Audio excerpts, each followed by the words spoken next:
Hi there, everybody. It's Ellen Weatherford. And Christian Weatherford. And this is Just the Zoo of Us, your favorite animal review podcast, where we rate your favorite animals out of 10 in the categories of effectiveness, ingenuity, and aesthetics. We are not zoological experts, but we try our best to bring the best and most accurate information that we can. I have heard from more than one person recently that they recently realized that when I say your favorite animal review podcast, people are like, oh, I just realized that you meant like a review of our favorite animals, not that it's your favorite podcast that reviews animals. Like, surely you couldn't have possibly meant that because that would be ridiculous. And I was like, I have bad news. I did mean that. Oh, okay. I was panicking for a moment. How have you been interpreting it this whole time? The way I meant it? Yes. Like, it's your favorite podcast that reviews animals. Yeah. So the setup to that joke had me thinking I was wrong. So to anyone who maybe thought that they had misinterpreted, no, I meant it that way. Okay. It was just as stupid as you thought it was this whole time. Best of one. Of all of the animal review podcasts, we're certainly your favorite. We might not be the only one, no. To my knowledge, we're the best of one, baby. And my only quick little housekeeping note is that we are doing a Kids Questions episode soon, where my son Isaac is going to be back on the mic to answer some questions from kids. So if you are a young listener, or if you are a family who listens with young listeners, and you have any questions about animals or nature, or even about podcasting or science communication, anything like that, please send those questions in to me. My email address is ellen@justthezooofus.com.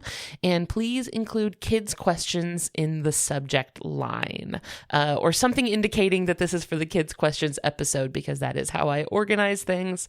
So hope to hear from some of you guys. You guys always send in fantastic questions. I'm very excited to hear about them. And with that, I would love to get into this week's animal that you have no idea what I'm talking about. Nope. What is it? And I suspect that you possibly don't even know what this animal is and maybe have never heard of them. Good chance. This week, I will be talking about the Seriema. Nope.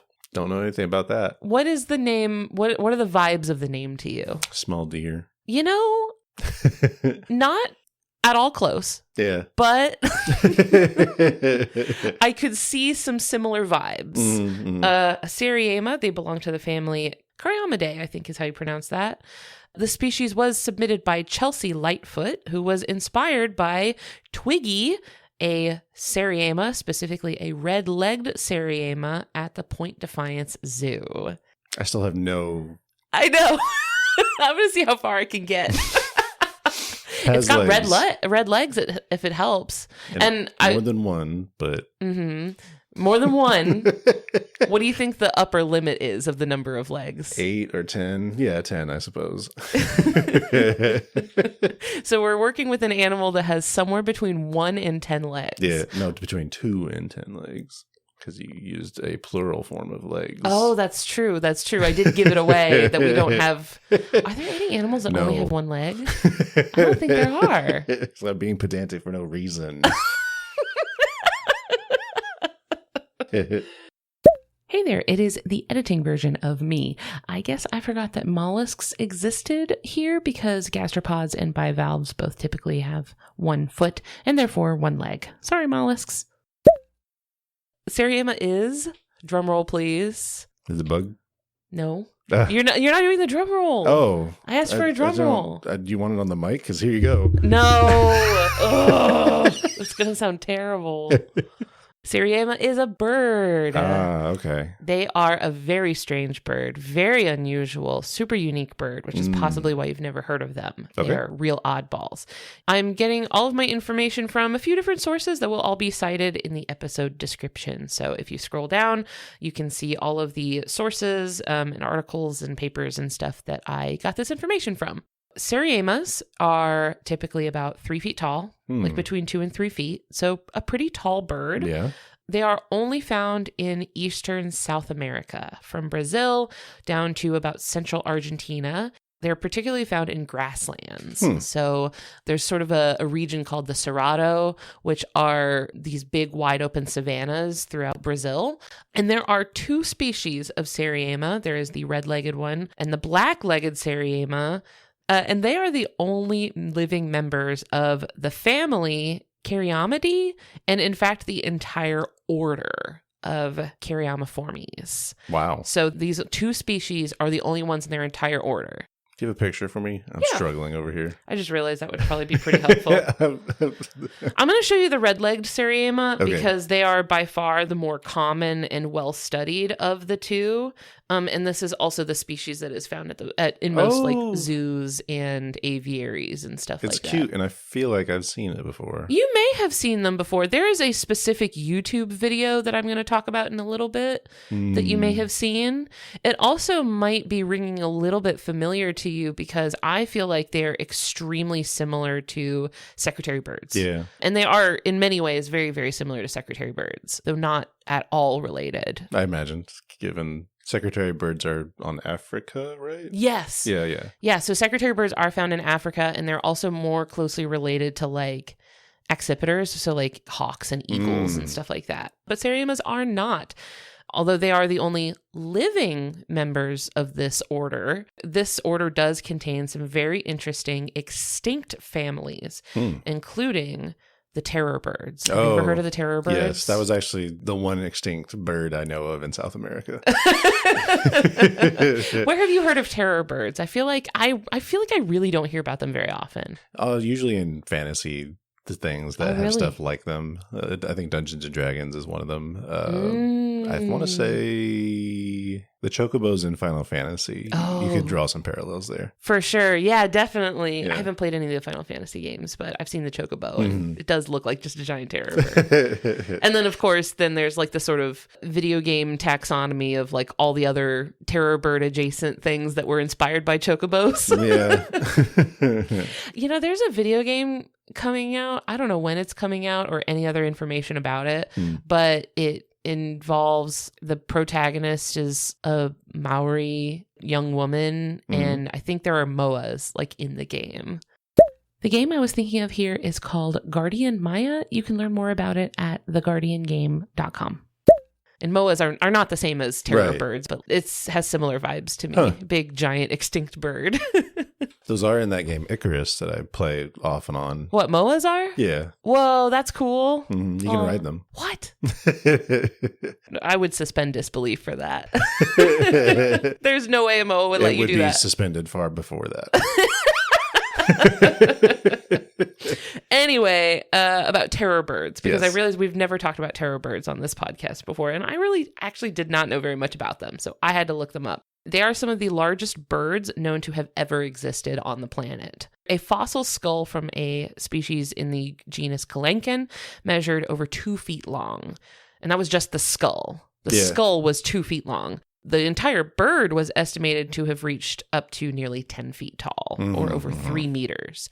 And terror birds did mostly live in South America, but fossils of some larger species like Titanus walleri have been found in Texas and Florida. And I remember, I think, seeing a terror bird fossil, or maybe a cast of a terror bird skeleton or something, in the Florida Museum of Natural History in Gainesville. I'm pretty sure I remember seeing something like that. I don't remember that, but it tracked. It does seem like something they'd have. Yeah. Where in the timeline were terror birds? This would have been after the big asteroid, but probably before the last ice age. That makes sense. Because I feel like if they were before the asteroid, I feel like we would just refer to these as dinosaurs. That's true. I mean, they all are still. But especially this one. More so, yeah.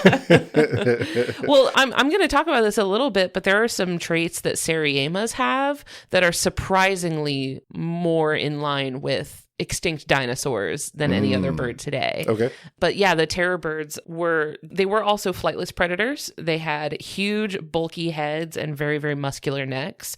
So they would like strike prey, basically. Like they weren't swooping things out of the air or anything, but they were so tall that they could basically tower over things and then just jab down from below. Yeah. And like if you ever see one of the skulls of one, the skull is like 90% beak. It looks like it's almost like an assault toucan or something. Like that. I saw a lot of sources and stuff describe seriemas as being either terror birds or descendants of terror birds, and neither of those are really true. Terror birds are like a distinct family that seriemas do not belong to. They did not seem to descend from terror birds. They certainly don't belong to that family. Right. I guess you could like describe them as being like modern day terror birds, but just wanted to make that distinction that they do not belong to that family and did not descend from that family. It's the same gripe that I have with people saying that like chickens are the closest relatives of the T-Rex. Like in the sense that like, I don't know, a penguin or a hummingbird is the closest relative of the T-Rex, I guess. Like, you could say that about literally any bird. We just got chickens on the mind. They're just so special to us. I think it's because, like, of the humor of, like, oh, chickens, they're seen as, like, a silly, goofy joke bird. Yeah. Which is a lot because of our fault, but that's fine. Yeah, we made them this way. We broke them. But then people think like, oh, chickens like descended from T-Rex. It's like, no, it's not that either. But in this case, seriemas, yes, are the closest living relatives to the terror birds.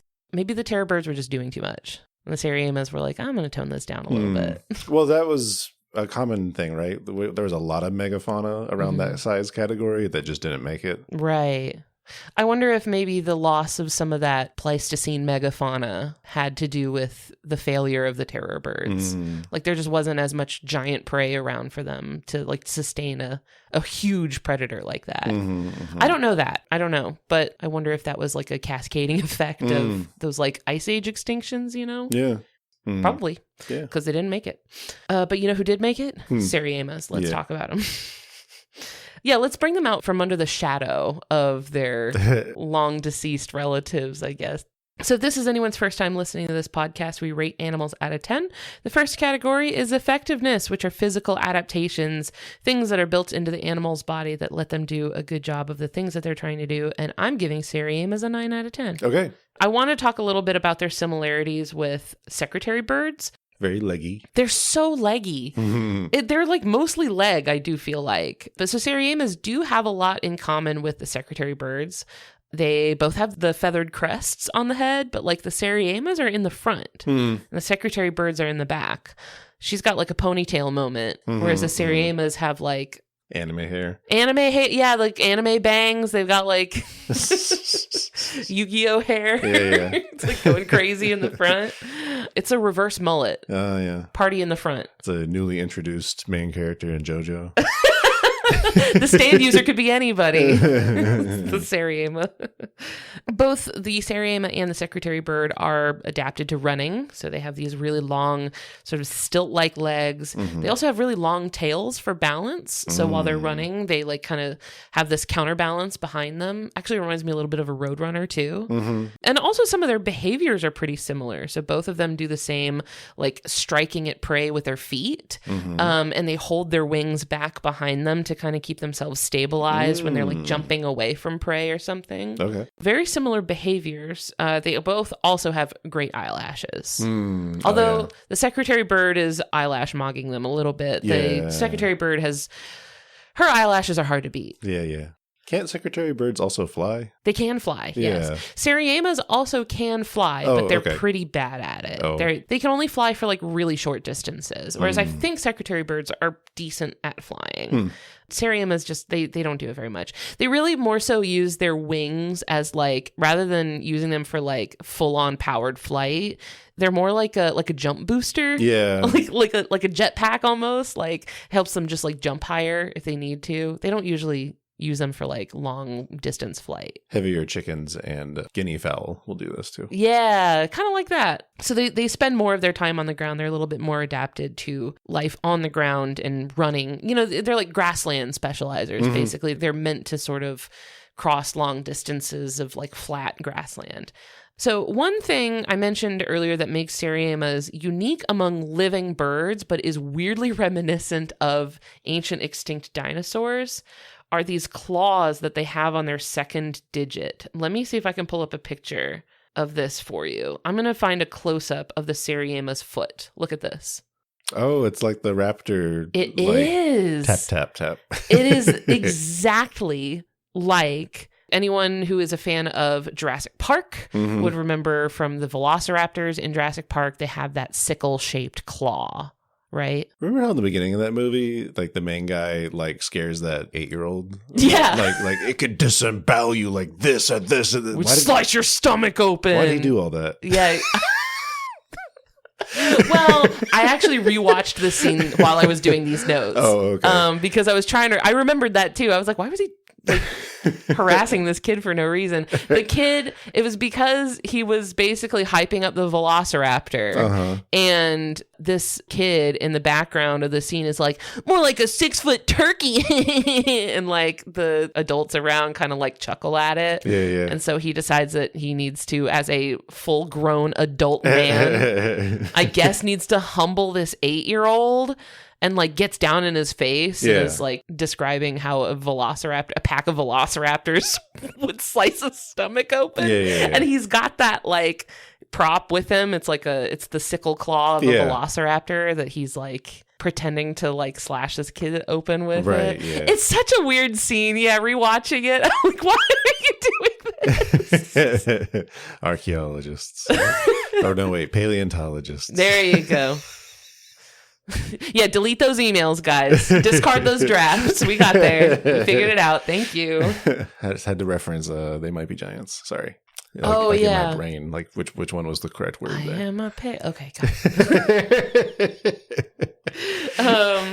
So that type of claw was seen a lot on extinct dinosaurs called dromaeosaurs. So things like Deinonychus and Velociraptor, they were these raptor type dinosaurs on the second digit of their foot. Imagine like their pointer finger, I guess. Had this claw that is both bigger and more curved than the other claws, and also the digit that it's on, so like the toe is raised so that the claw is not making contact with the ground, right?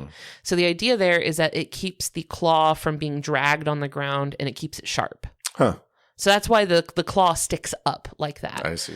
In Jurassic Park, they describe velociraptors as using these claws to rip open their prey. And then in the movie, I think they show a velociraptor using that claw to like tap on, like what was it? It was a metal kitchen counter. Yeah, it was like tapping on things with that claw. Yeah. Interestingly, scientists have actually studied the way that seriemas use their claws to try to infer how extinct dromaeosaurs would have used that claw. And what was interesting when they studied it is that anatomically, the claw is not actually the exact same as it was in these extinct dinosaurs. So scientists currently believe that this trait evolved independently in the seriemas, but it can still help us understand how the extinct dinosaurs might have used those very similar claws. So in seriemas, they use their sickle claws not for slashing things open and not for tapping on kitchen counters, but to actually pin prey to the ground. So if you imagine this bird with very, very long legs, right? Maybe it's attacking something like a snake or a lizard or something that is going to try to fight back. That claw is basically looping around it and pinning it to the ground. And then while it's pinned to the ground, then the seriema is attacking it with its beak or grabbing it with its beak and pulling back to try to like tear it apart, like rip it open or something.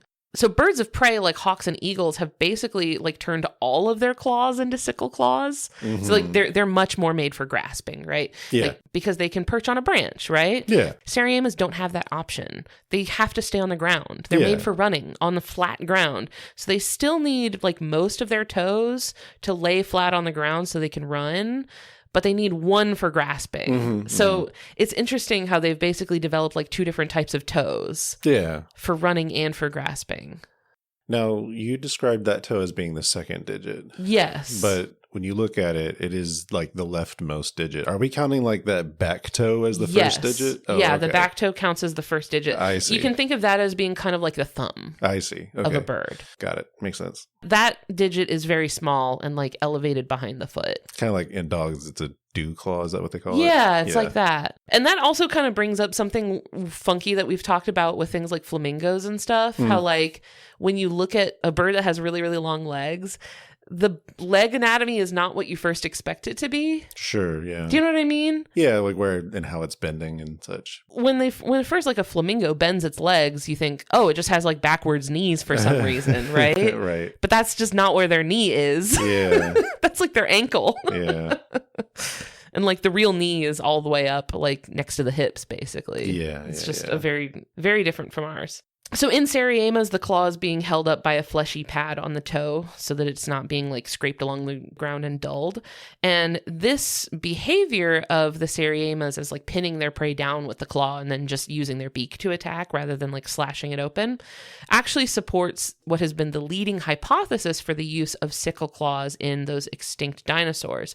And this is called the raptor prey restraint model, which is abbreviated to RPR, which a paleontologist named Dr. Brian Curtis says is pronounced Ripper. So like the Ripper model, like raptor prey restraint, which fun. I can tell they were just having fun with it. Like, we gotta make it sound cool, dude. Like, if they're not going to be slashing open their prey with a claw, we have to make this version sound cooler. Listen, they told us to stop scaring kids, so we gotta have fun some other way. Mom said I'm not allowed to scare kids anymore. Now, it's worth noting, when Jurassic Park came out in the early 90s, right? I think maybe even late 80s, perhaps. 1993 was when Jurassic Park came out. But the book had been written before that, but I don't know if that scene was in the book. Oh, that's true. I think that's even before, like, the meteor was the accepted. That's true. I don't think that the asteroid hypothesis had been formally, like, accepted at that point. I think it was already floating around as a hypothesis. Right. But I think it wasn't formally, like, internationally accepted yet at that point. And also the comment from the kid about, like, the 6-foot turkey. I think that's funny. Because... And why is that funny, Christian? What's funny about that? Well, Go ahead. Because I've recently, like I guess the last decade or so, would describe real velociraptors as being the size of turkeys. In what context would that have come up? Well, for you, that was in Dungeons and Dragons. Mm-hmm. Where in your group as a party, I said you were met by like a bunch of velociraptors. It was like 6 velociraptors or something. And you popped off a call lightning spell. Very like the highest level spell I had access to at the time. Fried them. Nuked them from orbit, basically.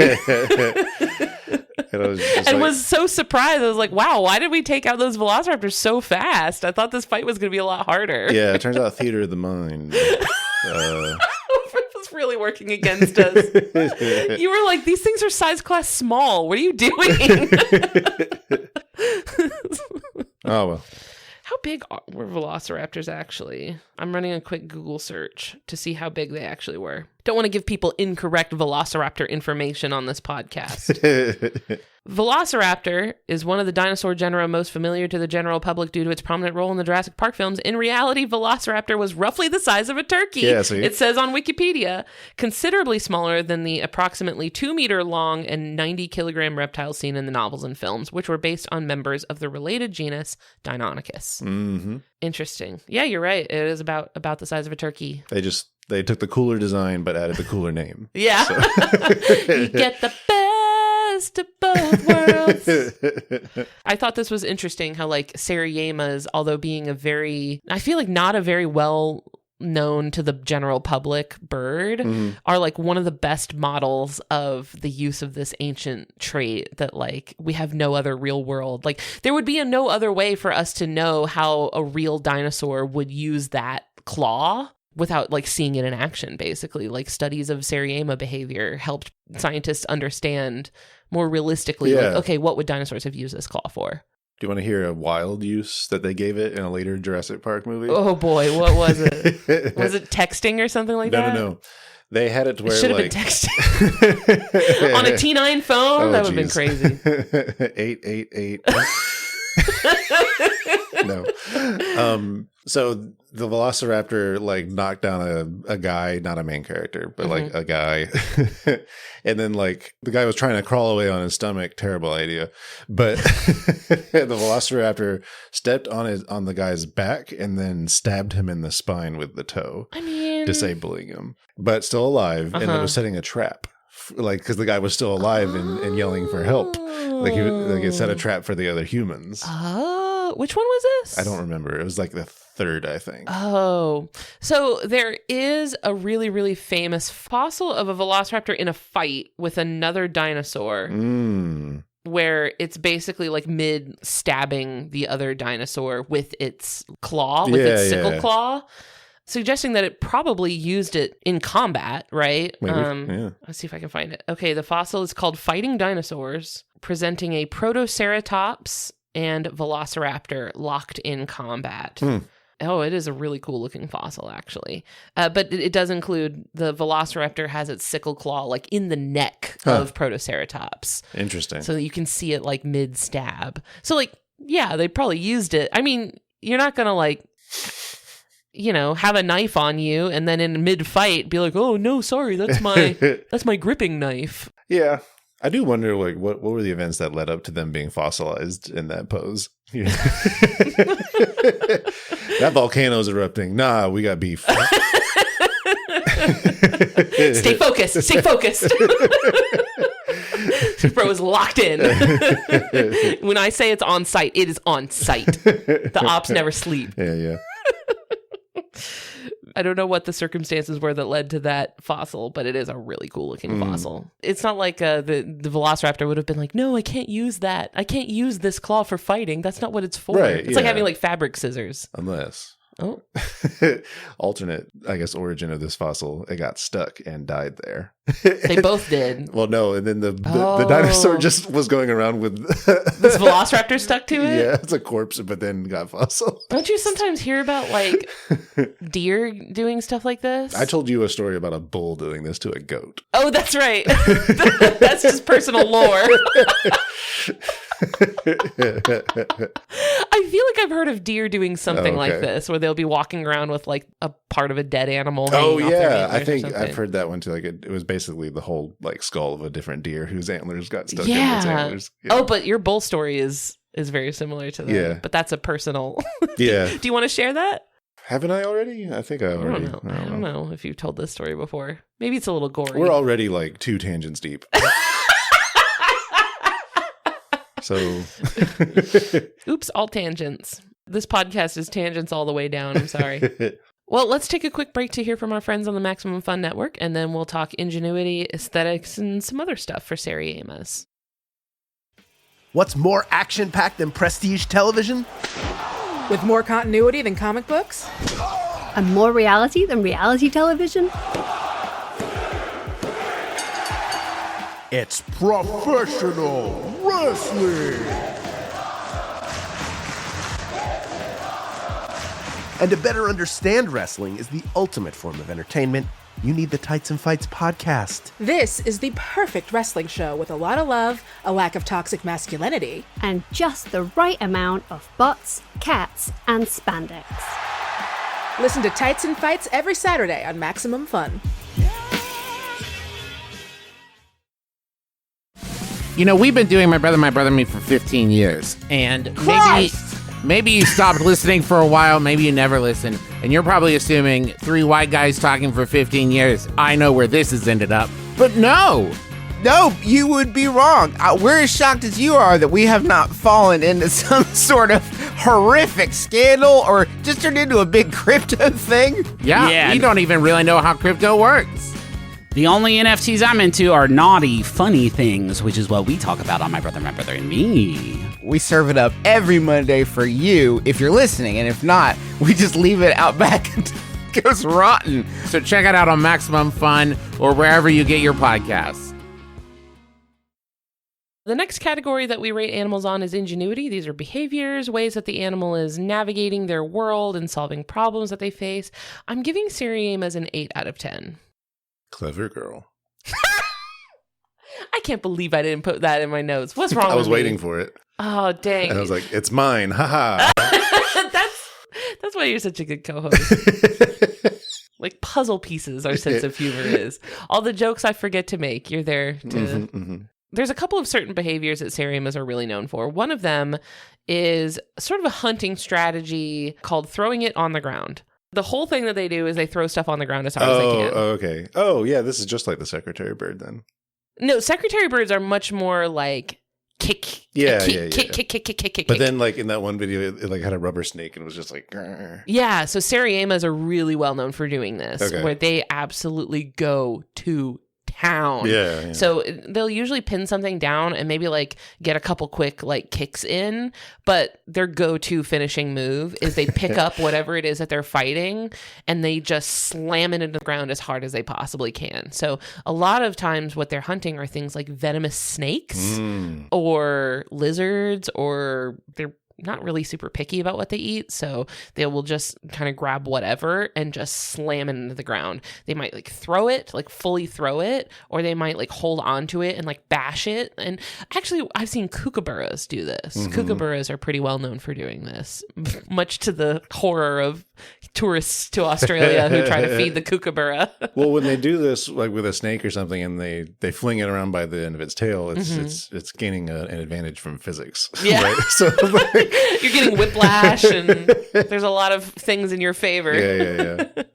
Well, it also keeps the head of the snake farther from you, right? Like it's less risky to be flinging it around by the tail, I guess. Yeah. Well, also kind of like if they're hunting a snake, they'll sometimes like rage bait the snake. Well, they'll kind of like hop up to it and like kick it quickly with their foot, and then they really quickly jump back into the air and fold their legs up, like hold their legs really, really close. And it's so like, I didn't touch you, like I'm not touching you. Like it's very much like that. They just keep like jabbing at the snake and then like really, really quickly bouncing back and folding their legs up, because they know the snake is going to strike right back. Right, yeah. So it looks very immature when you're seeing it sometimes. Now, sometimes if they find something like an egg, that's going on the ground too. That is getting slammed into the ground immediately, which leads to the first way that I like heard of a seriema ever was from this YouTube video of a seriema. It's a red-legged seriema on a golf course. I'm assuming this is in Brazil. And this golf course is like scattered with golf balls. There's golf balls everywhere. And a seriema picks up a golf ball, carries it over to like the paved cart path, and then slams it into the ground as hard as it can. And obviously the seriema is expecting that this is an egg and that it is then going to like shatter and be in a puddle on the ground. Right. Is not expecting what happens when you slam a golf ball into the floor, which is that it goes straight up into the air. Yeah. It bounces like 50 feet into the air. So the seriema is kind of like, it slams the ball into the ground and then like kind of keeps looking around on the ground, like looking for the smashed egg. So smart enough to know slam egg on hard surface, but not quite smart enough to recognize not an egg. Right. Yes. Got that far. Yes. Did not have a plan B for if this is not an egg. Because then, of course, the ball falls back down. And when the ball falls back down, the bird is like completely startled, like freaks out, wings flailing, is like, what is that? Like almost like it does not see the connection between the two events of like slamming the thing into the ground and then a completely separate, totally unrelated object falls from the sky a few feet away. Because it wasn't looking for the ball in the air. It doesn't know the ball just bounced up. It's just like looking on the ground, like, where'd the egg go? That's so weird. Where's my snack? Yeah. I did, though, find it very interesting that the bird did, rather than just like picking the egg up and throwing it down exactly where it was, it didn't throw it down on the grass. It carried it over to a hard surface. It was like, okay, this is going to make the egg crack, which I thought was interesting. Like, it had the spatial awareness to be like, okay, I know that there's a hard spot over there. I can take this to smash this.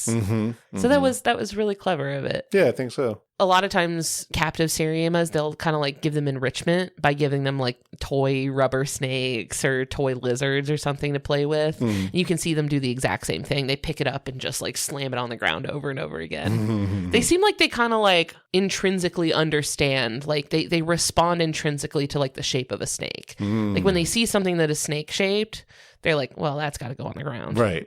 Yeah. I gotta flail that thing.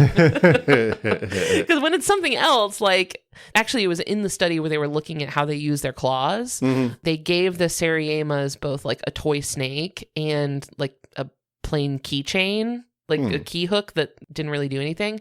And the seriemas, they were like interested and inquisitive, but with the keychain, they just kind of like pinned it down and investigated it and stuff. But with the rubber snake, they did that, picked it up and slammed it down on the ground. So it was like they understood, like, this is a snake. I have a thing I'm supposed to do here with this. It is truly on site. So there's another thing that they're really well known for, which is a much goofier behavior. And that is this call that they do. I would describe it as being seagull-like. Okay. Where they throw their head back, and as they're making this squeaky call, their head is kind of like bobbing back and forth. It's like this so silly looking. I'll find a video of it for you because it is so funny. And they do this in duets. So like pairs of them will do this to like call to each other. It is so silly. They sound like a plastic straw. If you've ever like pulled a plastic straw through like a cup lid.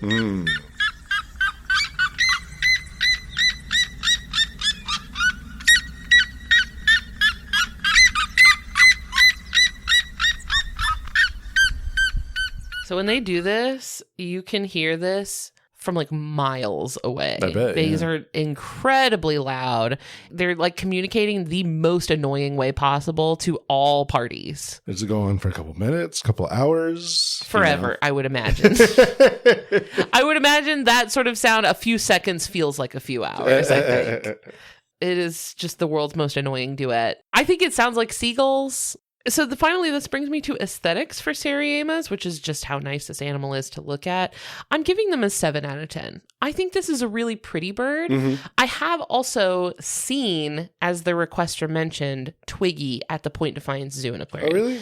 Because Twiggy is one of the animals that they use in their show. Oh, okay. I remember this. Have you seen the show at the Point Defiance Zoo? Yeah, with the dog and the vulture. Yeah, we were all there for that. That's right. I didn't remember that you were there for that. Yeah. Okay, so the Seriema was the bird in that show. Not the one that was flying. No, yeah. They had a flying bird, but Twiggy was there.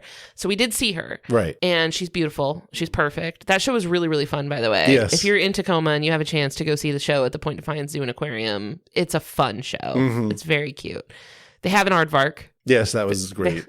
I think that they change out the animals for the show. I don't think it's the same animals for every show. Because I was looking at the website, and they have a whole list of like the animals they use for the shows. I would still go see it again if it were the same animals. Well, it's kind of cool because it's like Gotta Catch 'Em All, sort of like, you know, you have to go multiple times to see all of them. I see. But we did get to see Twiggy. She is beautiful. Yes. She is really perfect. Also, what I remember about that show is that they used Stardew Valley music in the show. Do you remember that? I remember you commenting on it, but don't remember the song or anything about it. But I think it was just like the summer, one of the summer musics from Stardew Valley. Because I think I took a video of it because I was like, what? You can do that? I do remember thinking, that seems like a large roadrunner. Yeah. It is sort of similar to a roadrunner. Almost like the halfway point between a secretary bird and a roadrunner. To wrap up for the Seriema, their conservation status is of least concern. So now that we have described the Seriema's physical traits and its behaviors and things like that, a question arises, which apparently has been the subject of heated debate. Is the Seriema a raptor? Don't know.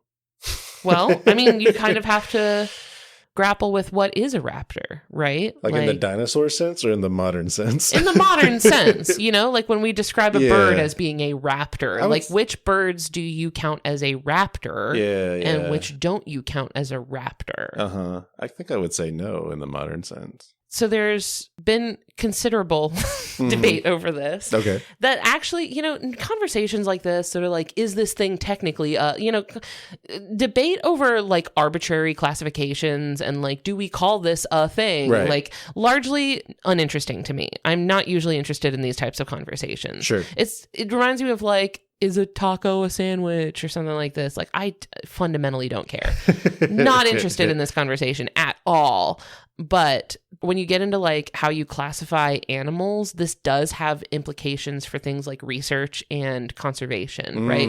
Because like if, for example, you have a law that protects raptors, who gets protected by that, right? Like which birds do you count as part of this group? Or if you have like a research organization that is dedicated to researching raptors, which birds will they pay for studies of, right? So like it has implications that could actually impact the way that like we treat these birds and the way that they are protected or researched by us.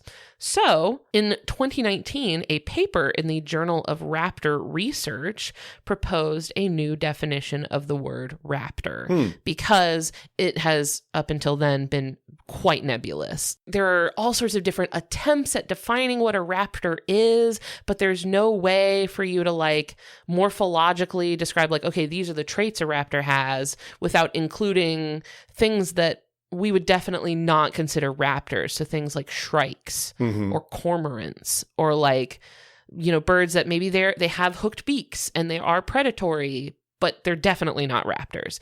And then things like, well, what do you consider a vulture? A raptor, an owl, you know, like owls are sometimes counted and sometimes aren't. So in 2019, they decided to switch from the largely vibes-based system of raptor classification and define them as all species within orders that evolved from a raptorial land bird lineage and in which most species maintained their raptorial lifestyle as derived from their common ancestor. So basically, bird of prey now and has always been bird of prey. Like bird of prey derived from bird of prey. Interesting. Basically. So like counting out things like shrikes, which are birds of prey now, but evolved from songbirds, right? Or cormorants, which are seabirds, not a land bird. They basically like redefined what it means to be a raptor with using this combination of both evolutionary background and current morphology and behavior. This definition includes now some of the more controversial raptors like vultures and owls, and also seriemas. Oh, nice. So welcome to the Raptor Club, seriemas. So proud of you.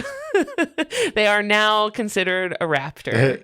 You know, when we found that trapped owl in Boston. Oh, yeah. The person we contacted was like a raptor rehabilitator. I've never understood why people would argue that an owl is not a raptor. No. Like, on what planet? What are you talking about? We certainly didn't care. We were just at the point where like, somebody come get this owl.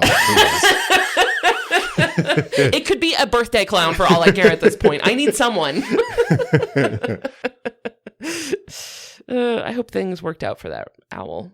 So, yeah, seriemas are now in the Raptor Club. They are officially a card-carrying raptor. Nice. Very happy for them. Maybe a ground-dwelling bird is not maybe what most people think of when they think of a raptor, but read it and weep, nerds! So that's seriemas. I wasn't sure how much there was going to be on them because when this listener originally emailed in the request, I was like, is that the bird from the golf ball video? Oh, yeah. And that was literally all I knew about them. And then, you know, I looked in a little bit. I was like, oh, there's all this cool stuff. There's like terror birds and sickle claws and all sorts of cool stuff to talk about. So I had a lot of fun learning more about them. Well, thanks for telling me. I had fun listening. Thanks for listening and for finishing all I'm to make and for bringing in more in-depth Jurassic Park knowledge because I have to admit it's a cultural blind spot for me. I'm a scaredy baby and I don't watch scary movies. So Jurassic Park has always been a challenge for me.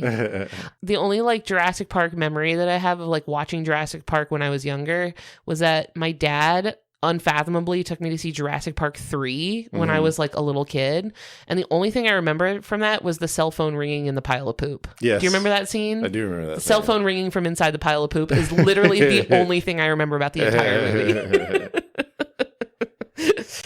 Well, that cell phone ring was also used as a plot device earlier in the movie too. Yeah, it was a callback to like an earlier thing, which also that was like the cell phone ring at the time, I feel like, right? It was the Nokia, I feel like, ringtone. Yeah, I don't know. Because that specific phone was like a satellite phone. So yeah. Yeah, that's the only thing I remember about the entire movie because the rest of the movie I was too busy panicking. That movie famously had pterodactyls. Do they not all have pterodactyls? I don't think before that movie, no. Oh. Well, you know what? Which one of the movies featured pterodactyls in my favorite way? Oh. Jurassic World. The pterodactyls that are swarming Jimmy Buffett. Oh. That's my favorite part of the movie is the pterodactyls flying around Jimmy Buffett. It's so funny. And then I feel like that year I saw someone made like a Halloween costume where they were dressed as Jimmy Buffett with like a bunch of pterodactyls. I somehow missed that was Jimmy Buffett, I guess. Yeah, it was Jimmy Buffett. I'm pretty sure. I thought it was just a guy carrying martinis or margaritas. Hold on, let me fact check myself again. Yes, Jimmy Buffett is listed on the Jurassic Park wiki. Excellent. Look, Jimmy Buffett, he's got a page on JurassicPark.fandom.com. Jimmy Buffett was the owner of Margaritaville. He plays a bartender in Jurassic World. He is seen carrying 2 margaritas while pterosaurs were set loose in the park. Yes. Yeah. And the humor being that he's giving great care to these drinks, even while actively being attacked. Man's got his priorities in order. Oh, there's a picture of him on set. Oh, that's so cute. Huh. So yeah, that's Seriemas. Fun. A more Jurassic Park focused episode than I expected, but this is the way, I suppose. Not the last, I'm sure. Not the last, no. Thank you to everybody who has spent this time with us. If you had a good time, I would love it if you left behind some kind words for us in a review on your podcast app of choice. Like Barn Owl 66 writes, charm plus facts and no ads. Let's go. Hey. Love the shout out for that. Appreciate that. You are so right. No ads. And also, Grace Burt Jones writes, my new favorite podcast. They say, I don't like podcasts that much, and I could never really get into them. But when I was really young, I loved shows and books about animals, and I loved learning silly little facts about animals. When I found this podcast, I found myself listening to it all the time. I would highly recommend this to anyone. That's very sweet. Thank you. I appreciate being the gateway podcast. Like, hey, I know you don't normally listen to podcasts, but can I interest you in some animal facts? This is the most effective way for me to info dump, I fear. Yeah. We're kind of at the end of the zoo books to podcast pipeline. This is like the refined, for the zoo book adult. Yeah. The final evolutionary stage of the zoo book arc. And also, we'd like to thank Maximum Fun for having us on their network alongside the other fantastic shows like the ones that you heard promos for earlier today. If you want to go check those out, learn more about the network and how you can be a part of supporting our show, plus get access to our exclusive monthly bonus episodes, head over to MaximumFun.org. And finally, we'd like to thank Louis Zong for our theme music. Thank you so much. Thank you all. It was lovely talking at you. Thanks, guys. Bye. Bye.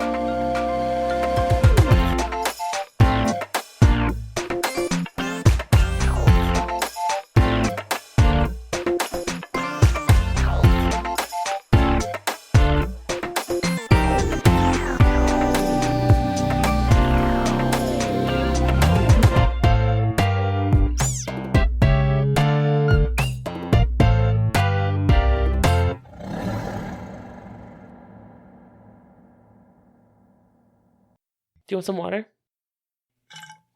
Guess not. It's like, that seems awful light to be offering water. Do you want 20 molecules of water?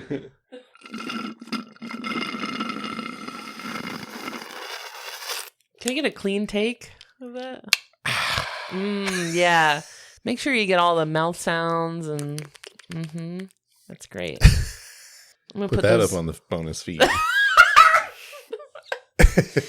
Anyway. Maximum Fun, a worker-owned network of artist-owned shows. supported directly by you.